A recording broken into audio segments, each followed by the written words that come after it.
Wyoming in 1922. Wilfred James is a farmer who owns a sizable plot of land with cornfields. Arlette, who he married and who inherited a sizable portion of the land, is tired of living in the country and offers to sell the land for a profit, especially since a buyer has already been located. Then you can move to Omaha, where Arlette wants to build a clothing store, if you want to. Wilfred, meanwhile, is opposed to selling the property and thinks that cities are for fools. In a few years, he offers to buy the land back from Arlette, but Arlette is unwilling to wait that long. Henry, the 14-year-old son of Wilfred and Arlette, supports his parents because he enjoys their way of life and because he recently started dating Shannon, the neighbor's daughter.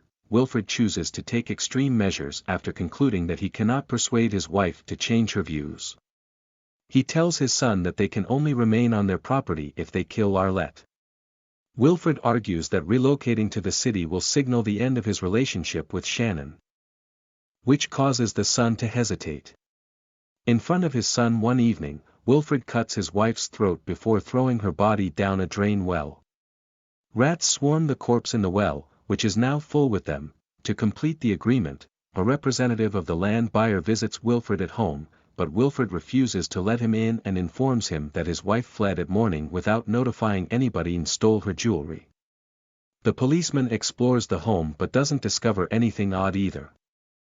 To make it appear from the outside that they must bury the cow's corpse, Wilfred and Henry throw the cow down the well and cover it with dirt. But ever since, Wilfred has had rats following him everywhere. Shannon is soon found to be expecting Henry's child.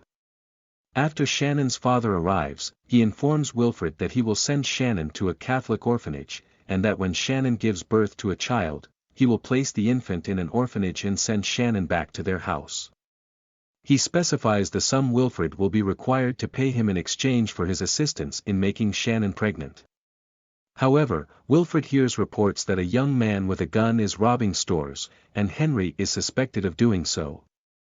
And Henry and Shannon flee. Wilfred takes a sizable bail to repair the house over the winter after noticing that it has a leaky roof. But trouble follows him. He gets bit by a rat, the wound never gets better, the hole in the roof gets bigger, and snow starts to fly through it into the room. He eventually develops a blood infection on his arm. Wilfred is unable to start the automobile in the blizzard so he can go to the doctor. He starts to see Arlette's spirit inside the house.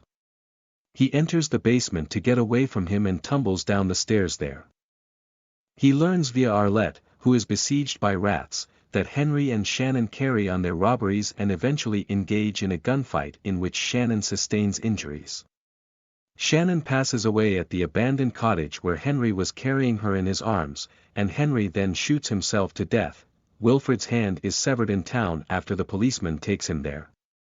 The policeman also claims that a dead woman's body, likely Arlette, was discovered beside the road. Arlette may have been slain as she was leaving the residence.